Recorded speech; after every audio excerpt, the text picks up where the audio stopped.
If you followed my video on how to install n8n on a DigitalOcean droplet, it will come a point when you need to update or upgrade n8n.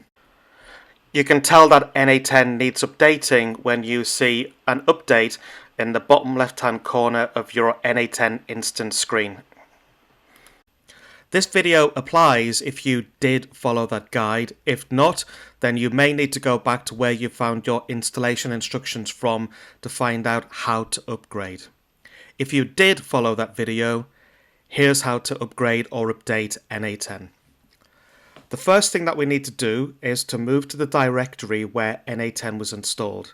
Again, if you followed that guide, the link to get to that directory is cd/home/n8n-docker-caddy. So we just paste that command into the terminal and press enter, and that will take us off to that directory. Next command is to pull in the new image, so we just paste in the command docker compose pull and press enter, and that will pull in the new image. Once that's been completed, then we need to bring Docker down, so we just paste in the command docker compose down,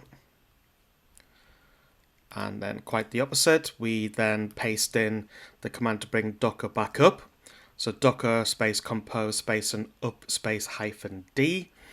We run that command, and when you get to see the three green words of created, started and started, that's n8n now updated to the most recent version.